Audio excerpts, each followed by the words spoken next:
Tonight, on First at 9 this Sunday the 28th of September 2025. Budget promises. No new taxes through Budget 2026, vows President Dissanayaka. Decisive executive. President-led national initiative to curb the spread of narcotics within the next 2 weeks, promises Public Security Minister. Carrot or stick. Teachers' unions concerned over proposed penal code amendments to outlaw corporal punishment. Legislative amendments not an attempt to target teachers, claims the Prime Minister. The gold standard. Ceylon black tea officially enters the Guinness Book of World Records as the most expensive tea ever sold. Kalin baby soap rupial 90කට. Kalin baby podi හැමෝටමයි. From Derana, this is Derana First at 9. Live from Studio 24 in Colombo. Good evening and welcome to Derana First at 9. I'm Aditya Drisingha joining you live with the latest in Sri Lanka and around the world, brought to you by the only Sri Lankan media network to rise to the pinnacle across all media platforms, recognized as the best by every survey and beloved by the people. Now, in your top story tonight, President Kumara Dissanayaka reveals that no new taxes will be introduced in the upcoming budget, citing the country's strengthening economy. He made these remarks today during a meeting with members of the Sri Lankan community residing in Japan. President Kumara Dissanayaka, who is on an official visit to Japan at the invitation of the Japanese government, met with members of the Sri Lankan community residing in Japan this morning. The government and the people face significant challenges when we go about building the economy. One of the primary challenges for the government is managing its finances. The government requires a budget to function. There are numerous expenses that must be covered. As a nation, we also need foreign reserves to manage imports and exports. People need an economy that facilitates a stable income, freedom and dignity. Every year, we estimate government expenses through the annual budget. However, by the end of the year, we often find that the actual income falls short of projections while expenditures exceed the estimated amounts. To manage this deficit, we are forced to take on large amounts of debt. The interest payments on these loans are added to the following year's budget. This cycle must end. We expect to earn a higher income than initially projected this year. However, it won't be enough to cover all expenses. Next year, we are planning to borrow an additional 3 trillion rupees. So where does government income come from? Government income does not flow in through business ventures. Currently, over 90% of government revenue comes through taxation. This is not inherently wrong, but the burden feels heavy because our economy is too small. If we can expand the economy, we can reduce the tax burden, and that is our goal. For example, the current 18% VAT is considered unfair by many. We agree it is high, but with a limited economic base, such measures become necessary. That said, we do not plan to introduce any new taxes in the upcoming budget. In fact, we are exploring the possibilities of reducing certain tax rates. On another front, we must ensure that the rule of law is applied equally to all. Our country has strong laws, and if they are insufficient, we must create new ones. Take the Public Property Act for example. If the damage exceeds 25,000 rupees, bail is denied. Under the Money Laundering Act, if an individual cannot declare the source of their income, that income can be confiscated. The Anti-Corruption Act is also a strong and comprehensive law. Unfortunately, those who once advocated for these laws are now acting against them because they believe the laws won't be enforced. But we intend to change that. We are committed to enforcing the law equally, and it is already evident. In fact, the enforcement has been so effective that 40 political parties have united in response. I recently heard a certain someone claim that their worst mistake was slandering each other since it only brought about mutual harm. They now recognize that the Anti-Corruption Act is being implemented seriously and consistently.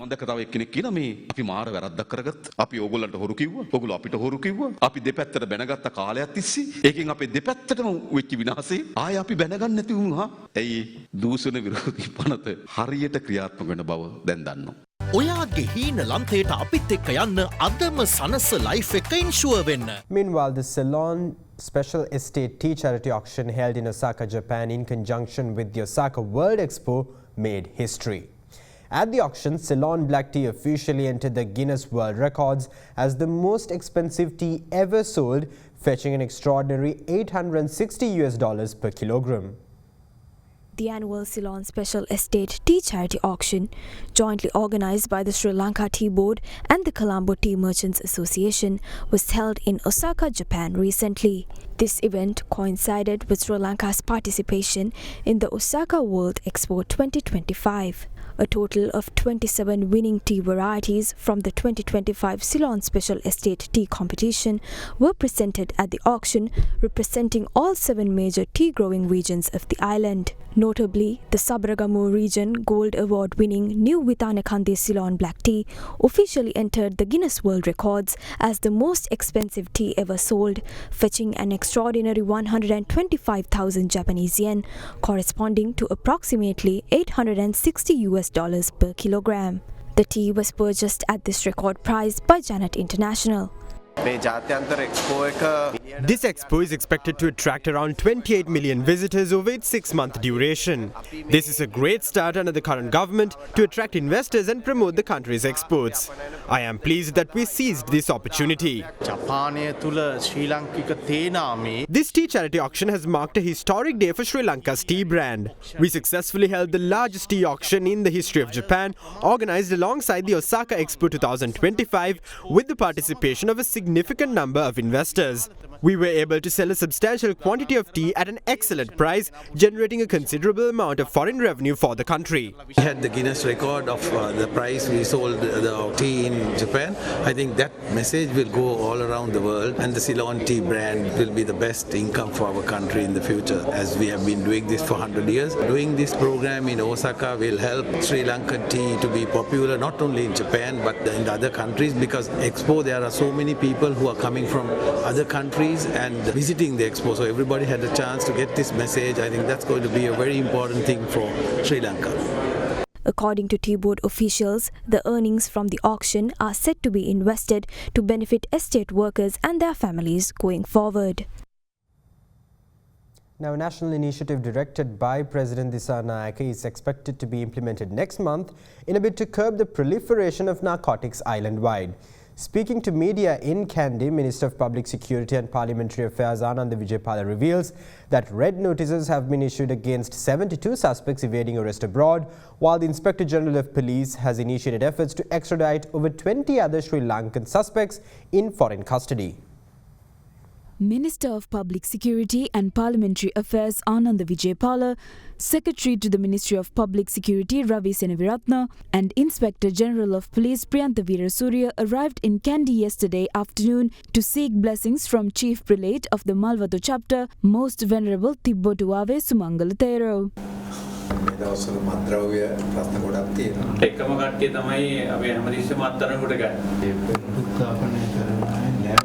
නැවතත් ඇබ්බැහි වෙනවා. පුනරුත්ථාපනය කරන වැඩිත් කරන්න ඕනේ. අර මත්ද්‍රව්‍ය එන එක වළක්වන්න වැඩිත් කරන්න. දෙකම දෙපැත්තෙන් කරන්න.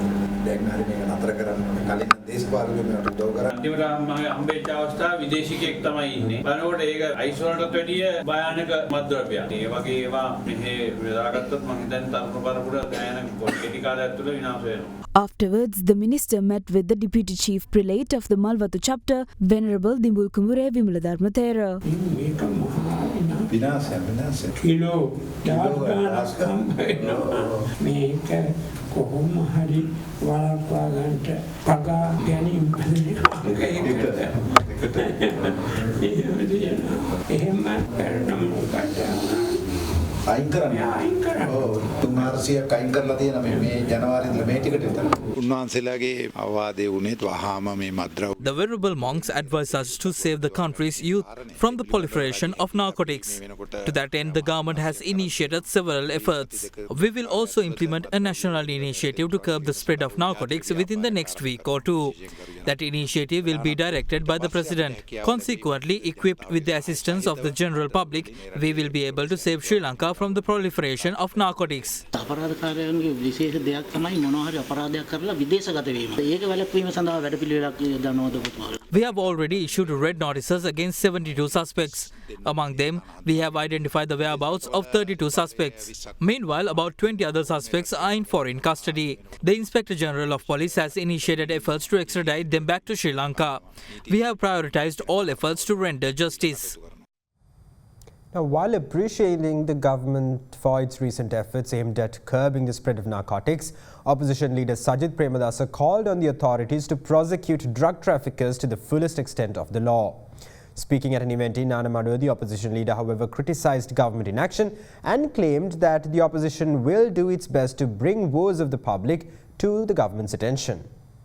A public meeting was held yesterday in Mahakumbu Kadavala, Nanamaduwa, chaired by opposition leader Sajith Premadasa as part of the opposition leaders' mobile service program. The event also served as a promotion program to recruit new members to the Samagi Janabala Vegaya. At the gathering, residents of the area aired their grievances with the opposition leader. By now, the public has realised that the government does not intend to walk the talk. As elections draw close, tall tales are spun. Unfortunately, many of our voters were deceived by those lies. These mobile services have been organised to identify your concerns and then subsequently to address those concerns. Particularly, we intend to draw the government's attention to your concerns. We intend to wake the government up from its slumber. We will pressure the government to the best of our ability to address your pressing concerns. Our politics is never hypocritical. We will appreciate the positives of the government. Many asked me for my opinion on the recent narcotic raids. Curbing the spread of narcotics is excellent. Not only must those involved in narcotics be nabbed, they must also be prosecuted to the fullest extent of the law.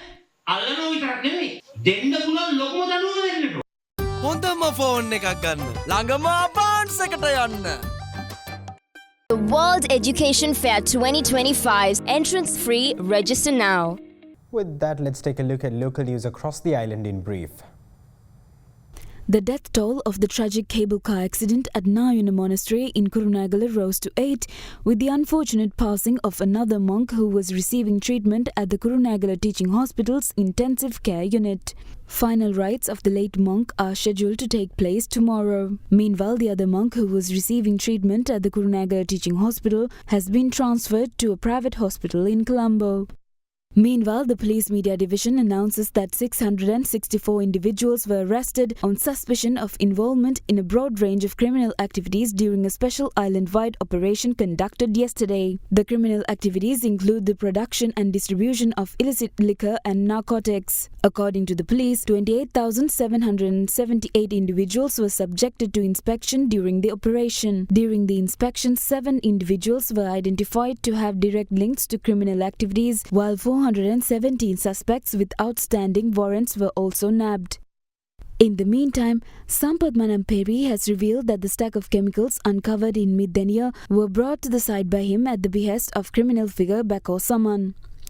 Manamperi is currently being held under a 90-day detention order by the Western Province North Crime Division in connection with the incident. During the interrogation, Manamperi further revealed that he refused to keep the chemicals in his possession once Bako Saman had informed that they were precursors in the production of crystal methamphetamine. Following the arrest of Kehel Badra Padme and other underworld figures in Indonesia, Sampath Manamperi and his brother Pial Manamperi had buried the chemicals in a plot of land in Midaniya. Police said that Sampath Manamperi has admitted to involvement in several crimes, including transporting firearms belonging to Bako Saman, trafficking narcotics, and involvement in multiple murders. Manamperi has confessed that the firearms he supplied were used in the Midaniya triple murder. Further investigations are being conducted under the directions of the Director of the Western Province North Crime Division, Assistant Superintendent of Police Rohan Olugala, and Officer in Charge Chief Inspector Linton De Silva. In other developments, Amal Silva, a former member of the Western Provincial Council, was arrested today by the Valana Anti-Corruption Unit along with 3 vehicles worth approximately 60 million rupees, which had allegedly been registered using forged documents. The former provincial councillor is set to be produced before the Panadura Magistrates Court tomorrow. Now, speaking at Ceylon Gemlog 2025, Deputy Speaker of Parliament Dr. Rizvi Sali envisions Sri Lanka to be a leader in the international gem value addition industry.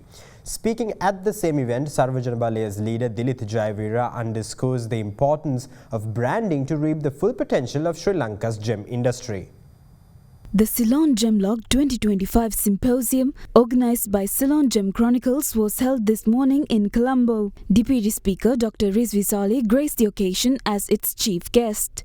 The event also saw the attendance of several members of parliament including Dilip Jayavira, Dr. Harsha De Silva and Namal Rajapaksa along with several other distinguished guests. My vision is to see Sri Lanka not only as a supplier of gems but as a global leader in gem value addition. Ceylon Gemlog 2025 is not an end, it is a beginning. If you have a product, you can make a small margin. If you have a brand, you make a super profit. The world is going behind super profits and we are still talking about making some little money by trading. We deserve a much bigger deal. Our story is true, not just a brand. It's a true story. So we have to tell the true story better using this science of communication, concept of positioning, concept of differentiation. These simple things, if we don't apply to our gems in Sri Lanka, and we are not going to move forward. I can tell you that. So now that you expected the organizers for me to say, or the entrepreneurial perspective of this industry, from my point of view, this is all I have to say. If you have to create wealth, you have to move completely away from traditional thinking and get into this extreme creative perspective and the beliefs. And that is no rocket science. It is not as difficult as your science. So having said that, I expect my friends in the industry to think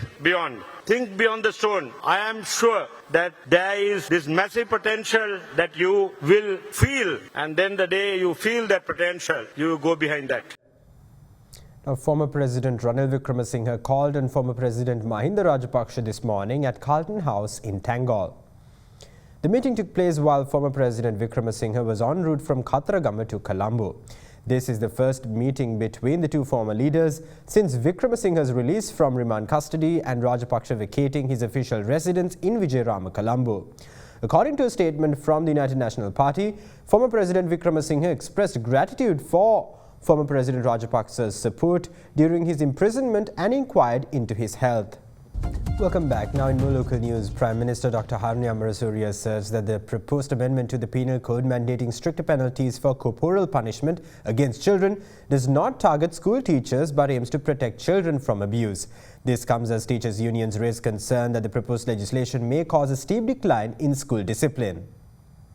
Minister of Women and Child Affairs Saroja Savitri Paulraj on the 24th of September presented to Parliament a draft amendment to Chapter 19 of the Penal Code aiming to end corporal punishment targeting children and disciplinary methods causing harm to students and provide legal punishment for such offences. Under the provisions of the bill, inflicting corporal punishment, both physical and mental, on a child will be punishable by up to 6 months imprisonment. Meanwhile, inflicting corporal punishment on a child in the custody of a state authority, training school, school hostel, children's home or daycare centre, or with a physical or mental disability will be punishable by up to 2 years in prison. Additionally, voluntarily causing hurt to a child will be punishable by up to 2 years imprisonment, while voluntarily causing grievous hurt to a child will be punishable by a 10-year sentence. The bill was recently debated in Parliament, but the vote on it was adjourned, allowing it to be retabled with amendments. In this context, teachers' unions commented on the proposed amendments.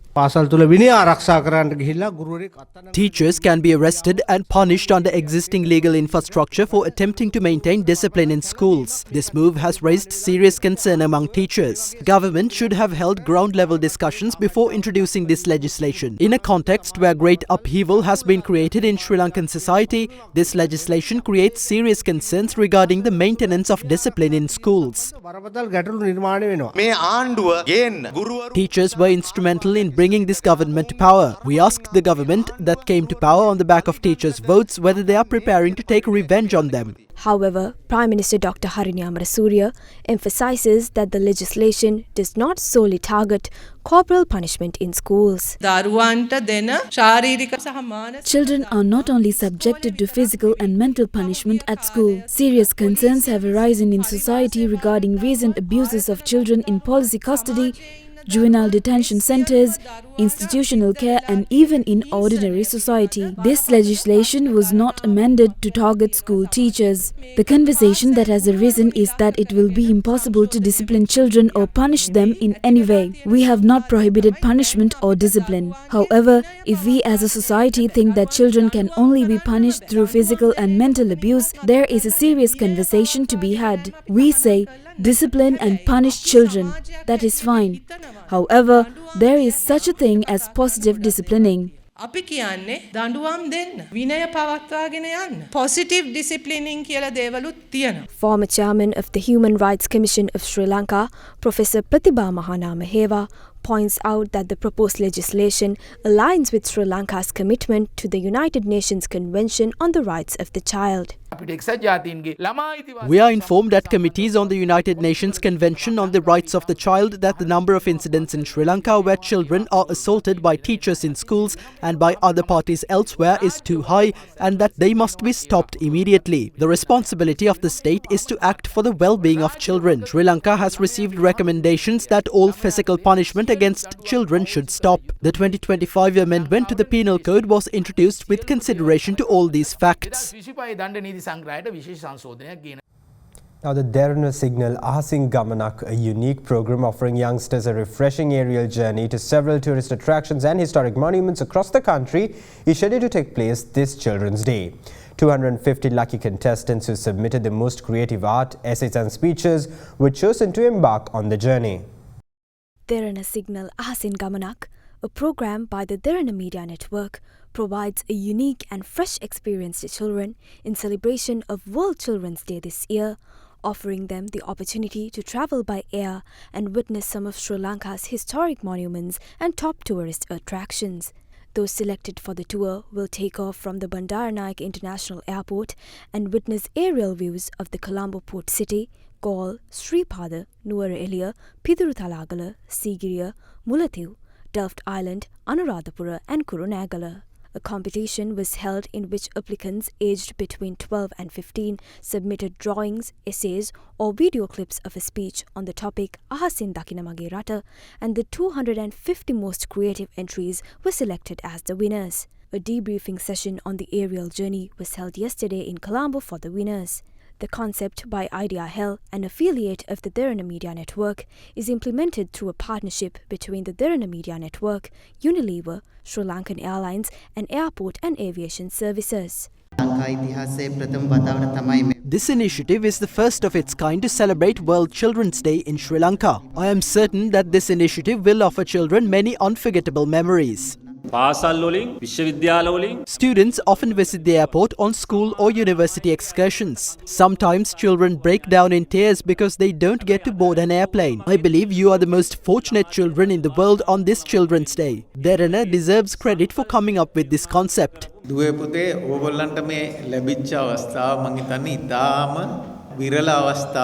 This opportunity is extremely rare. Most of you might not have flown on board an airplane. That was a criteria considered in the selection process. Only 250 applicants are chosen for this tour. There are many who do not receive that opportunity. However, I believe that our country will become a better place when those who were not selected for the tour can be happy for those who were.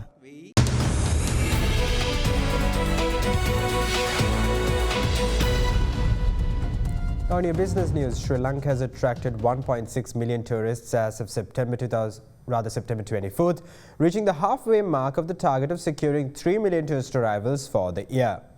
This figure includes 126,379 tourist arrivals recorded between the 1st and the 24th of September.